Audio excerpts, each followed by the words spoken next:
Simón Bolívar, quien vivió solo 47 años, dirigió las guerras independentistas de Venezuela, Colombia, Perú, Ecuador y creó a Bolivia. Mundialmente se le valora como uno de los militares más brillantes de todos los tiempos. Redactor de constituciones y proyectos de leyes, varias veces presidente, nacido en rica cuna y muerto pobre. Declinó la posibilidad de declararse emperador y el título que siempre prefirió fue el de Libertador. La biografía de Simón Bolívar.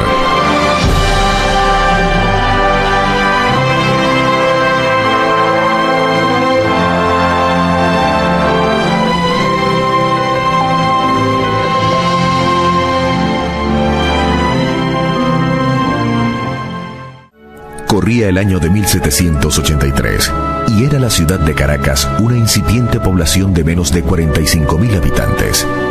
Venezuela apenas tenía 6 años de existencia como capitanía general, pues antes había sido una simple dependencia del virreinato de Santa Fe de Bogotá. El futuro libertador, Simón Bolívar, nace el 24 de julio de 1783 en su mansión familiar de la Plaza de San Jacinto. Es el cuarto hijo de una de las familias más acaudaladas de Caracas. Su fortuna alcanzaba para la época más de $8 millones. Como su madre está muy delicada de salud, la tarea de amamantarlo correspondió a 2 nobles esclavas negras, Matea e Hipólita, a quienes el libertador recordará siempre con cariño. El infortunio lo alcanzará tempranamente, pues tenía 3 años de edad cuando muere su padre, Juan Vicente Bolívar y Ponte, coronel del ejército español. 6 años después, pierde a su madre. Muy niño, comenzó a dar muestras de su carácter recio e indoblegable. Habiendo muerto su abuelo don Feliciano Palacio, su tutoría quedó a cargo de sus tíos Esteban y Carlos Palacio, con quienes no se entendía muy bien. Con solo 12 años, huye de sus tutores y terminó interno en casa del maestro Simón Rodríguez. Trasladado contra su voluntad, se resistió diciendo que de sus bienes podrían disponer, pero no de su persona, pues en esta solo mandaba él. Simón Rodríguez, declarado partidario de la independencia de España, resultará un personaje clave en su formación, pues primero que nadie descubrió en Bolívar sus excepcionales cualidades. Usted formó mi corazón para la libertad, para la justicia, para lo grande, para lo hermoso. Le agradecerá muchos años después. Además de Simón Rodríguez, quien es un paradigma de la educación latinoamericana, precursor de la temprana estimulación de la inteligencia y del método de enseñanza para el trabajo, Bolívar contó entre sus maestros a Andrés Bello, el joven filólogo, gramático y codificador, mayor que el alumno solo 2 años, llamado a ser por su parte el humanista más influyente de Chile, con una obra escrita que trasciende en el tiempo como la primera gramática española del Nuevo Mundo. A los 14 años, Simón José Antonio de la Santísima Trinidad Bolívar Palacios ingresa al ejército de Su Majestad el Rey de España como cadete y ya subteniente. Se embarca en La Guaira, rumbo a Madrid, pasando por México y Cuba. Es el primero de una serie de viajes que completarán la formación del futuro estadista. La visión humanista del libertador se explica por la intensa actividad intelectual desarrollada en los años de su juventud, cuando en Madrid vivió en la casa del marqués de Ustaris. Bolívar pudo conformarse con las clases de etiqueta, esgrima y baile, imprescindibles para un joven de su clase social, pero se inclinó por los estudios literarios y científicos. En París, frecuentó al sabio alemán Alexander von Humboldt. Fue a tertulias literarias, a salones de arte y a charlas científicas e históricas en diferentes capitales europeas.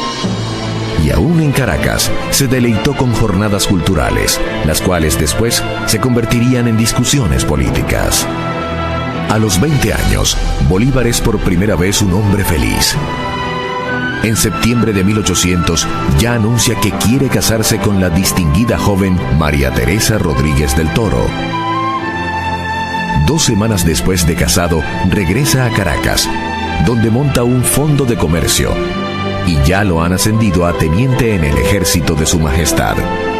Pero en uno de los insondeables giros del destino, la tragedia nuevamente lo alcanza. El 22 de enero de 1803, la amada esposa muere de fiebre amarilla, y el teniente español Bolívar parte de nuevo hacia Europa. Nunca más volverá a casarse.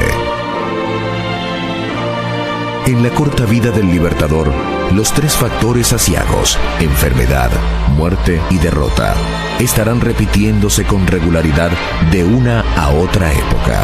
La principal hazaña de Bolívar es haber triunfado levantándose siempre contra el infortunio. En su segundo viaje a Europa, se reencuentra en París con el maestro Simón Rodríguez. Con este va a recorrer entre 1803 y 1807 el viejo continente, que vive una conmoción generalizada a partir de la Revolución Francesa y deslumbrada por el meteórico ascenso de Napoleón Bonaparte, un joven oficial revolucionario que termina siendo emperador de Francia.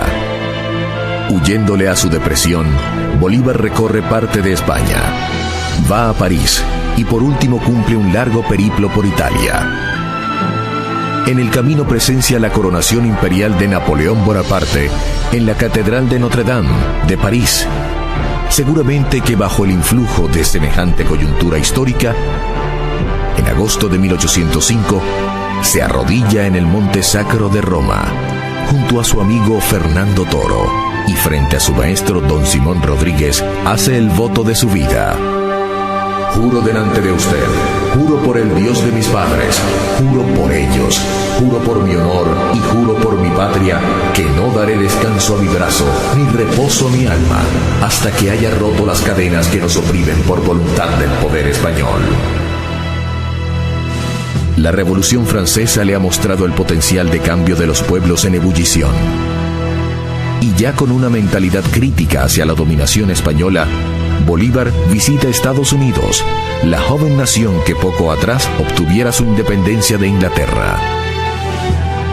Las conquistas de Napoleón alcanzan directamente a Latinoamérica y Venezuela. La monarquía de Madrid es desplazada y un hermano del emperador, José Bonaparte, ocupa el reino de España. Al conocer la noticia, las colonias españolas de ultramar se rebelan contra la ocupación francesa. Saliendo a defender los derechos del rey derrocado, emprenden el franco camino hacia la independencia. Es el histórico año de 1810. El 19 de abril, tras la renuncia del capitán general español Vicente Emparan, se constituye en Caracas una junta que asume temporalmente el gobierno de la capitanía y envía a Bolívar con Andrés Bello y López Méndez para gestionar el apoyo de Inglaterra. Allá en Londres, Bolívar busca al venezolano más famoso de la época, Francisco de Miranda, héroe de la Revolución Francesa y general de la independencia norteamericana, y lo emplaza para que venga a dirigir la liberación de su país de origen. Aunque muy joven y con un modesto grado militar, Bolívar comienza a despuntar en el proceso venezolano. La noche del 4 de julio de 1811 ya pronuncia un encendido discurso en el cual pide abiertamente que Venezuela se independice de España. Horas después, se produce la firma del Acta de Independencia. Nace así la Primera República. Esta declaración es la primera del continente.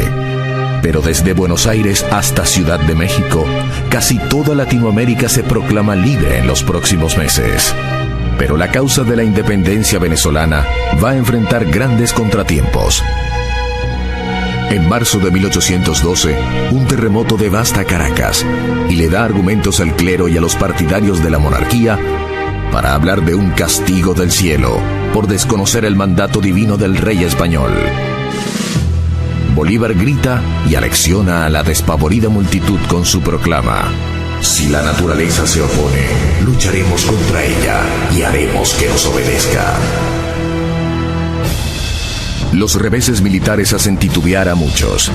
Aún Francisco de Miranda, el generalísimo que ha asumido la dictadura de la agónica república, cree que no podrán seguir adelante.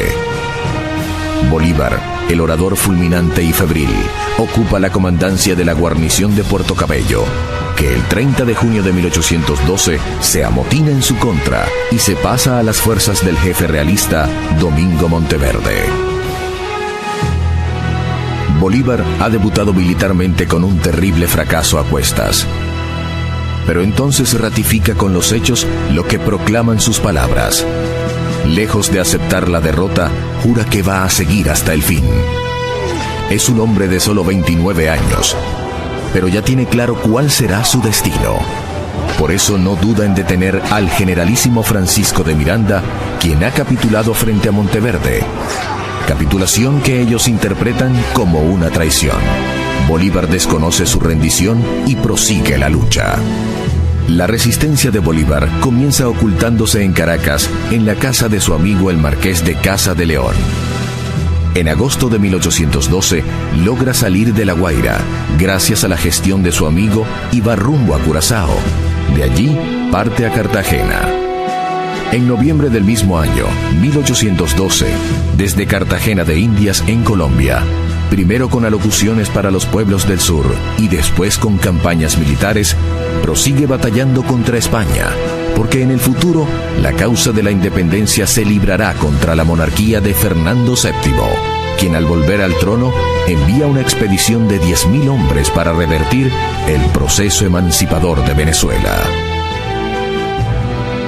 Aunque derrotado en Venezuela, Bolívar no se ha rendido y desde Colombia, entre diciembre de 1812 y febrero de 1813, desarrolla una vigorosa arremetida que le lleva a liberar varios pueblos de Magdalena, Barranca, Tenerife, Mompox, el Banco de Magdalena, Ocaña, hasta Cúcuta en la frontera con el Táchira de Venezuela. Con respaldo de la Confederación Independiente de Nueva Granada, el 10 de marzo de 1813 invade a Venezuela por San Antonio del Táchira, iniciando la célebre campaña Admirable, que en pocos meses lo llevará de triunfo en triunfo hasta Caracas. Con un ejercicio sorprendente de la audacia, la optimización de sus escasos recursos y notables hazañas militares, va de Cúcuta a Mérida, donde por primera vez lo aclaman como libertador. De allí a Trujillo, luego a Guanare, Barinas, Araure y Valencia, hasta llegar a Caracas en octubre del mismo año. Al impulso de semejantes proezas militares, se instala la Segunda República Libre de Venezuela. El 15 de junio de ese mismo año, 1813, mientras avanzaba la campaña Admirable, había dictado su célebre decreto de guerra a muerte. Españoles y canarios, contad con la muerte, aun siendo indiferentes, si no obráis activamente en obsequio de la libertad de América. Americanos, contad con la vida, aun cuando seáis culpables. Ha lanzado este ultimátum para obligar a cada quien a tomar posición. Con ello quiere crear una conciencia de unidad nacional entre los venezolanos y obligar a los comerciantes españoles a respaldar la causa independentista. Es que un modesto comerciante de origen español, José Tomás Boves, se ha levantado como líder de los negros y mulatos y encabeza la reacción bárbara y brutal a favor de la monarquía española. Corren los terribles meses de la Guerra Cruel, 1813 y 1814. Boves, el psicópata de excepcional arrojo, caudillo natural de los llaneros, va demoliendo con terribles masacres la fortaleza de los patriotas. Bolívar y su Segunda República van ahora de derrota en derrota. El estadista colombiano Camilo Torres reconoce y enaltece su paradoja. Sois un militar en desgracia, pero también un gran hombre. Para entonces, Bolívar actuaba institucionalmente como mandatario de la Confederación de Nueva Granada, que lo asciende a general de división y le encarga la campaña para someter a la rebelde provincia de Cundinamarca. En septiembre le nombrarán mariscal de campo, pero él siempre preferirá el título de Libertador, con el cual le han aclamado oficialmente en su natal Caracas. El año de 1814 escenifica grandes victorias y terribles derrotas para la causa de Bolívar. El 12 de febrero de 1814, José Félix Rivas, tío político del Libertador, se cubre de gloria al armar un ejército apuntalado por jóvenes estudiantes. Y con ese ejército logra derrotar al mismísimo José Tomás Boves, quien en julio siguiente, comandando una arremetida realista, obliga a retirar más de 20.000 personas desde Caracas hacia Oriente, en la vía hacia Río Chico y Barcelona. Bolívar coordina la emigración de Oriente, que a pesar de su gran número de víctimas, salva a numerosas familias de la ferocidad de Boves. El destino produce una rara jugada. En la batalla de Úrica, de diciembre de 1814, los ejércitos libertadores son aniquilados, pero el gran caudillo popular de los españoles, José Tomás Boves, muere en una operación heroica dirigida por Pedro Saraza. Con los ejércitos patriotas devastados, se pierde la Segunda República, pero se crean las condiciones para que en el futuro cercano los patriotas pasen a liderizar afectivamente el alma nacional venezolana. Los reveses militares lo arrojan nuevamente al exilio. De Carúpano va a Cartagena, de allí a Pamplona, luego a Tunja. Explica al Congreso de Colombia los pormenores de la guerra. De allí a Honda y Ocaña. En Colombia tiene aliados y detractores. Finalmente, en mayo de 1815, llega a Jamaica, y allí tiene la oportunidad de analizar por escrito, con brillantez notable, las causas del fracaso y los retos para el futuro. Es la célebre Carta de Jamaica, donde aboga por la unidad para lograr la libertad. La América está encontrada entre sí, porque se halla abandonada de todas las naciones, aislada en medio del universo, sin relaciones diplomáticas ni auxilios militares, y combatida por la España, que posee más elementos para la guerra que cuantos nosotros furtivamente podemos adquirir. Personaje versátil, tiene el raro don de asumir visceralmente cada faceta de su actuación. En el campo de batalla, planifica meticulosamente, y cuando decae la moral de sus tropas, se mete personalmente en la pelea, dando muestras de arrojo suicida. Es un orador conmovedor, capaz de improvisar y de leer impecablemente. También escribe con sentido analítico, y sus ensayos incluyen sociología, historia, derecho y ciencia política. Cerrando el año de 1815, llega a Haití, donde recibe extraordinario apoyo de parte del presidente Louis Pétion. Allí asume el compromiso de liberar a los esclavos negros una vez llegue al poder en Venezuela. Ningún revés lo detiene. Cada uno de los generales patriotas se cree con derecho a ser el libertador. José Félix Rivas, su pariente y rival militar, perece a manos de los españoles. Carlos Manuel Piar y Santiago Mariño le disputan el liderazgo supremo del ejército libertador. Entre 1814 y 1819, se destaca como el hombre de las dificultades. Por diferencia de criterios, se separa del mando colombiano y del ejército neogranadino. En las playas del oriente venezolano, con todas las posibilidades en contra, recibe el mando supremo de la nueva campaña militar. En el camino, decreta la liberación de los esclavos y autoriza la repartición de bienes incautados a los enemigos. Con un ejército casi ilógico de la persistencia, sigue batallando. Embarca y desembarca, va y viene. Compensa debilidades con fortalezas. Sorprende a los enemigos.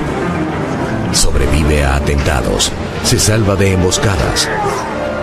España envía cuantiosos recursos, multitudinarios ejércitos y sus mejores generales para doblegar la rebelión emancipadora. Bolívar muestra otra faceta más impresionante aún. Tiene una fe destinista y fatal, ciega e inconmovible, y logra contagiarla a las tropas.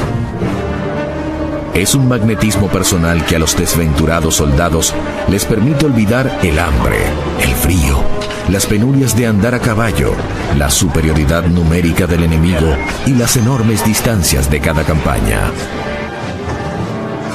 Napoleón Bonaparte, ya derrotado y errante, había manifestado su intención de refugiarse en Latinoamérica.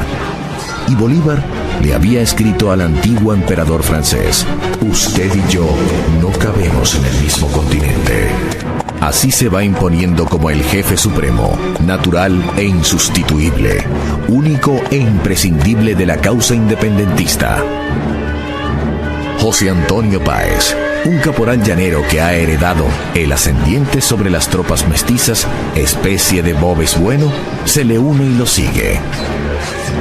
En los 6 primeros meses de 1816, dirige la campaña de Oriente, desde Margarita y la isla de los Frailes hasta Carúpano, y de allí, en julio del mismo año, desembarca en Ocumare de la Costa. Accidentalmente va a Bonaire y las costas de Puerto Rico, pero inmediatamente regresa hacia Guiria, al otro extremo de Cumaná. En agosto enfrenta un motín de sus propios generales del Ejército Libertador y tras una breve travesía marítima llega a Guayana. A esas alturas combatía simultáneamente contra la oposición interna de los generales libertadores y contra las tropas españolas.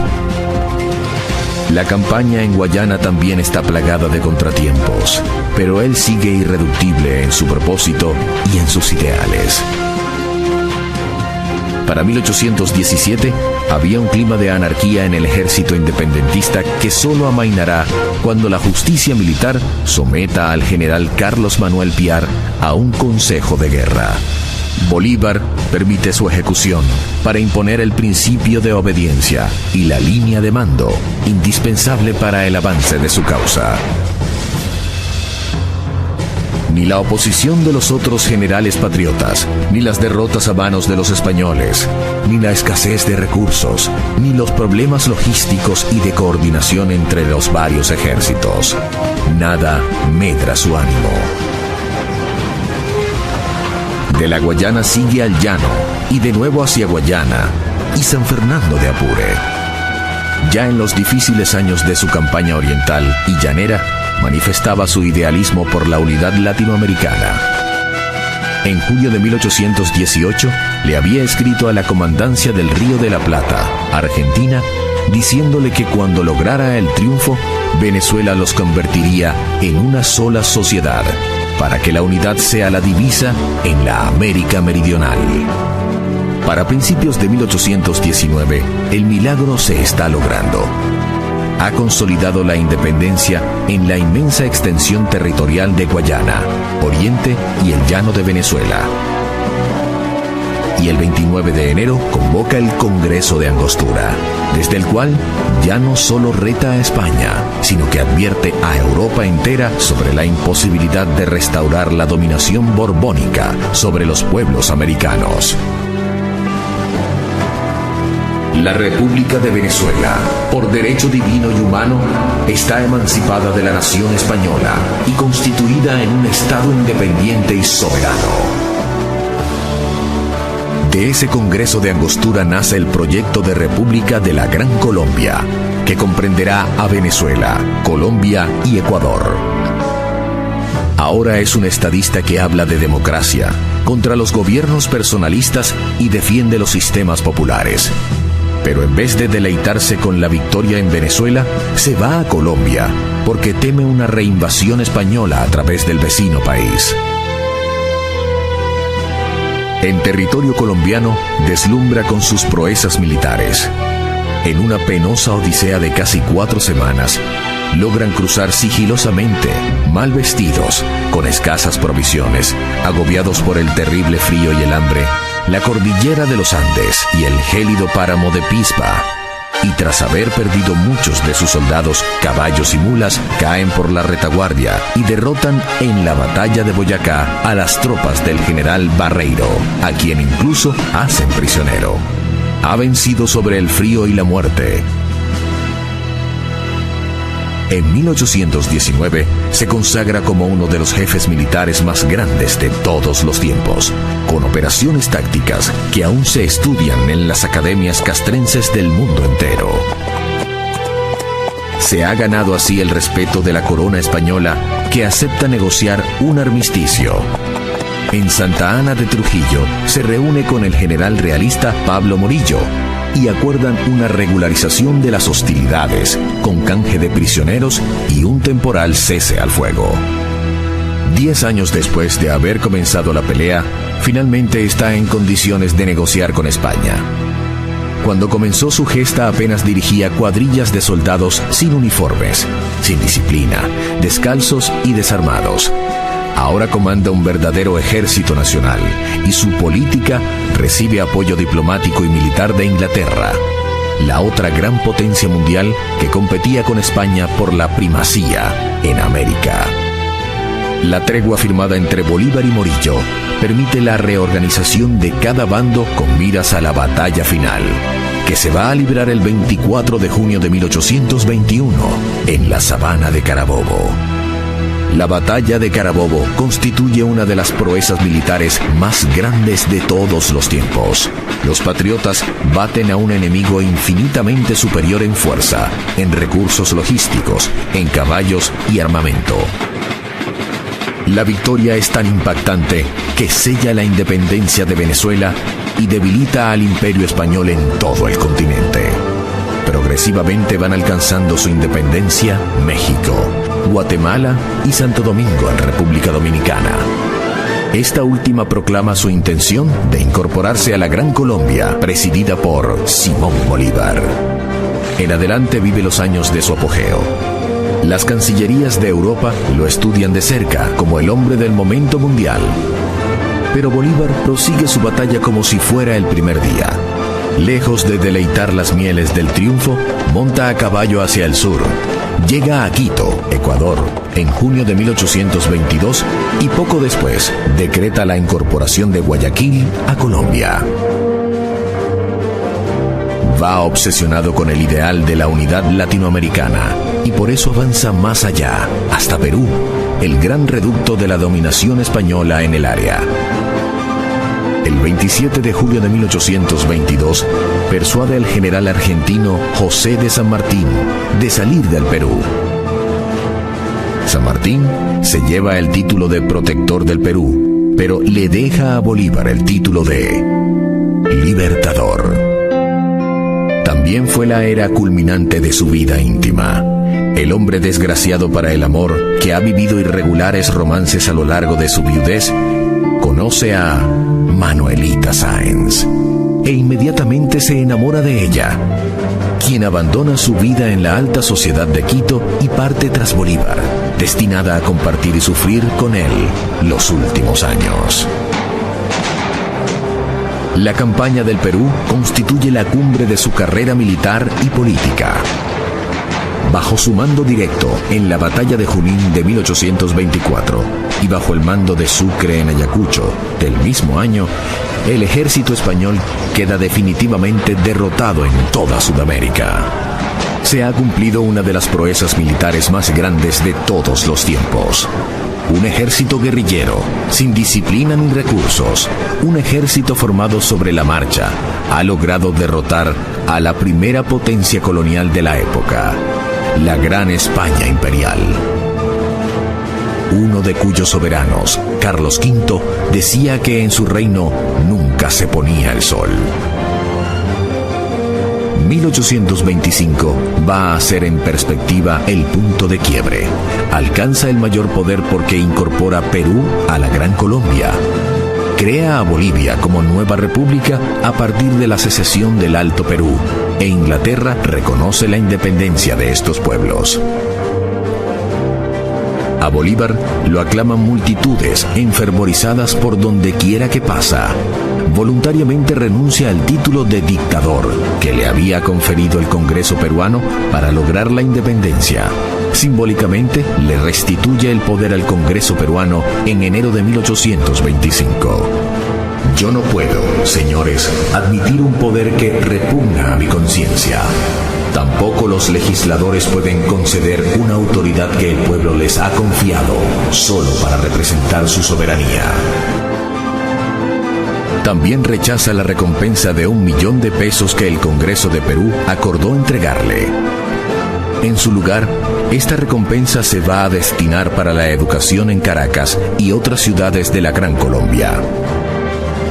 Y es que en la cumbre de su poder, Bolívar siguió aferrado a los ideales de independencia, cambio institucional y justicia social que motivaron sus luchas del comienzo.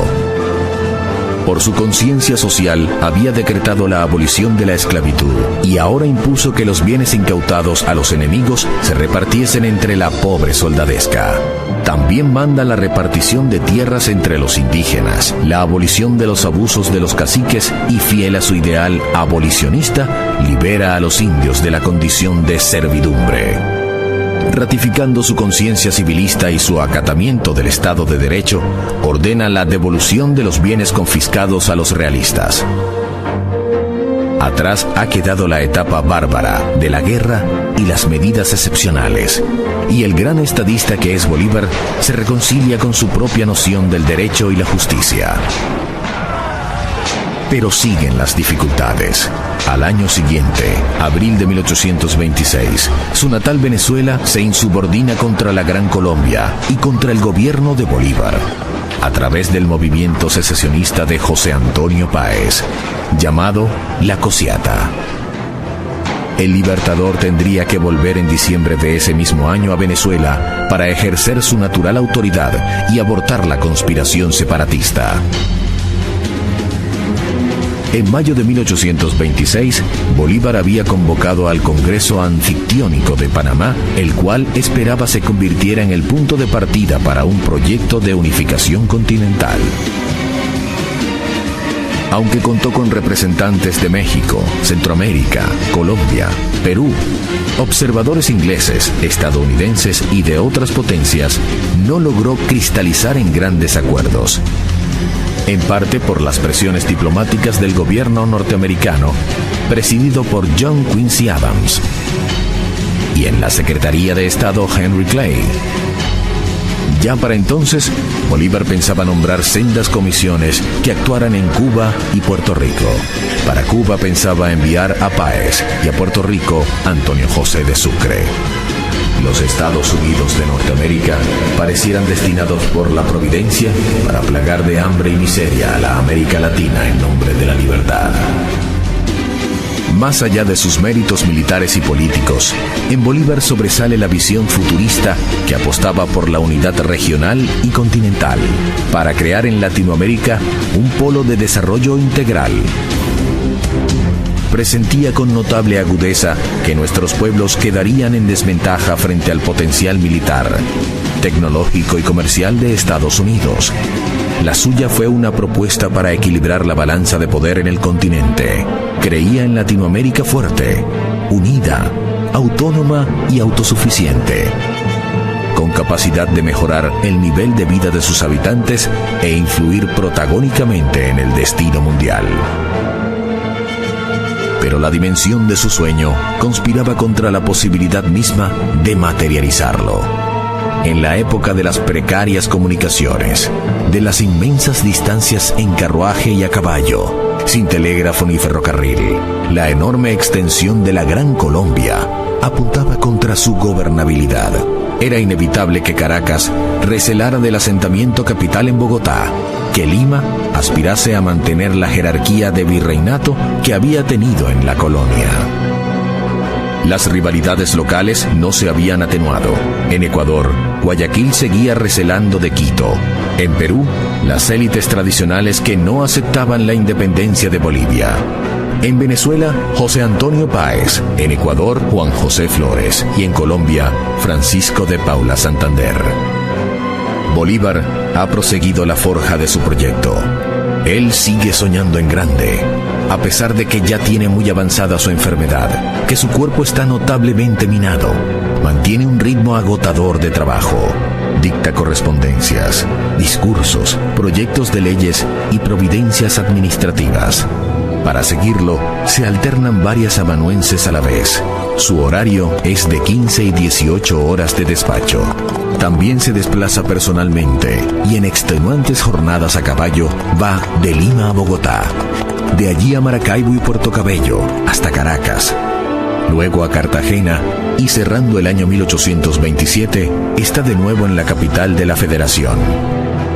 En Bogotá, capital de la entidad que comprendía todavía a Bolivia, Perú, Ecuador, Venezuela y por supuesto Colombia, se desempeña como un magistrado civil, acatando respetuoso la autoridad del Congreso, incluso cuando ese Congreso toma decisiones contrarias a sus proposiciones. Bolívar legisla, organiza, planifica, administra y decide, pero los más importantes personajes de la Gran Colombia apuestan a dividirla en varios pedazos para repartirse a cada cual un coto de influencia. Las diferencias con Santander, el vicepresidente colombiano, provocan la ruptura. Con la salud minada, pues ya sufría frecuentes ataques de fiebre y delirio propios de su mortal enfermedad, Bolívar se mostraba dispuesto a dejar el poder, ofrecía su renuncia, pero el Congreso Gran Colombiano, por las mismas rencillas entre los jefes locales, la rechazaba. El eje de la discordia era la animadversión entre Páez, el dirigente de Venezuela, y Santander, el dirigente de Colombia. Las rencillas han abortado el Congreso de Ocaña y ya se perfila la próxima división de la Gran Colombia. Bolívar ahora se ve obligado, el 20 de septiembre de 1828, a asumir poderes dictatoriales en Bogotá. Desesperadamente buscaba a toda costa salvar la gobernabilidad de la gigantesca federación que constituía su mayor sueño. Entonces, la reacción antibolivariana estalla. Las apetencias personales y las diferencias políticas logran desdibujar la buena imagen del hombre que ha sacrificado todo por el ideal de la América libre y unida. En Colombia, la oposición en su contra es tan exaltada que intentan asesinarlo el 25 de septiembre de 1828. Esa noche, la valentía de su compañera, Manuelita Sáenz, le salva la vida milagrosamente. Lo hace saltar por un balcón mientras ella sale a encarar a los asesinos. La mujer que ha dejado todo por el amor será conocida en adelante como la libertadora del libertador. La investigación sobre el frustrado magnicidio pone en evidencia las profundas divisiones de la sociedad grancolombina. Varios de los responsables son condenados a muerte. Todo esto agudiza la tensión y le da argumentos a los opositores. Perú es el primer país en separarse formalmente de la Gran Colombia, pero en Venezuela resurge con más fuerza el movimiento autonomista, nuevamente centrado en José Antonio Páez. Así llegamos al fatídico año de 1830, en el cual Bolívar conoció varias muertes. Primero, vio perecer su proyecto de unidad continental. Después, constató cómo muchos de sus más antiguos colaboradores se manifestaban en su contra. Perdió a Antonio José de Sucre, asesinado por los enemigos precisamente para impedir que sucediera al Libertador. Perdió el poder. Su presencia fue prohibida en Venezuela y, por último, perdió la vida. En enero de 1830 se había instalado un Congreso Constituyente en Valencia, Venezuela, el cual, tras varios meses de sesiones, acordó separarse de la Federación y suspender relaciones con Colombia mientras Simón Bolívar permaneciera en el territorio de ese país. Ya en los últimos meses, es un hombre muy debilitado. Había perdido mucho cabello, tenía las mejillas hundidas, los ojos sin vigor. Parezco un viejo de 60 años, confesaba entonces. El 3 de mayo de 1830 dejó la presidencia de la también agonizante Gran Colombia. Se despide de Manuelita Sáenz con una ferviente carta. 5 días después, inició viaje por el río Magdalena y en Cartagena, para mayor aflicción, se enteró de la muerte de Sucre. Su último viaje fue también el más triste. Buscaba salir de Colombia para embarcarse hacia Europa y morir en el exilio. Pero la gravedad no le dio tiempo. Estaba profundamente deprimido. Se comparaba con Cristo y el Quijote, concibiéndolos como otros soñadores de imposibles. He arado en el viento, he sembrado en el mar, he sido víctima de mis perseguidores, que me han conducido a las puertas del sepulcro. Yo los perdono. El 6 de diciembre hace una parada forzosa en Santa Marta y se aloja en la propiedad de don Joaquín de Mier. Lo recibe en silla de brazos su amigo, el médico Próspero Reverén. Venía pasando una temporada de angustia, agotamiento y espanto. Atribuía a la bilis el tormento de su gastada humanidad. Padecía gastroenteritis, cólicos, dolores de cabeza y trastornos digestivos. También desgastó a Bolívar la magnitud de las distancias. Pero sobre todo le afectó la magnitud del reto. El proyecto de unidad continental, que hoy ensalzamos como visionario, fue simplemente una utopía para la época. Está profundamente débil. No puede sostenerse por sus propios pies, pero no pierde la lucidez mental. Aconseja la paz y la concordia. Le cuesta dormir. No quiere comer. Siente dolores en el pecho. Llega el hipo y se agrava.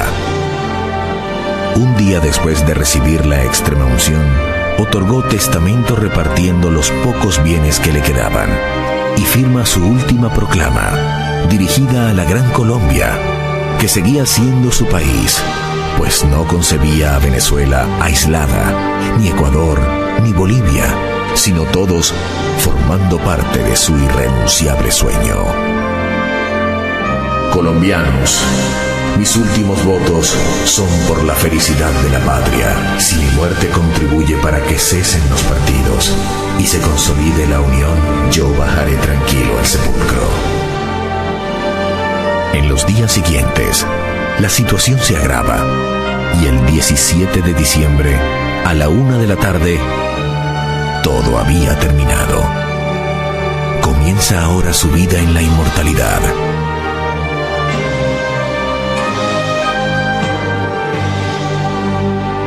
Al morir Bolívar, ya había perdido casi toda su fortuna familiar e incluso vestía una camisa prestada por el dueño de la Quinta San Pedro Alejandrino, el propietario español don Joaquín de Mier. Por casualidad, el peor adversario de la Corona de Madrid murió acogido en la caridad de un ciudadano español. Tampoco tenía pasaporte porque le habían despojado de su nacionalidad de origen y buscaba afanosamente cruzar el Atlántico para exiliarse lejos de América, el continente que lideró por varios años.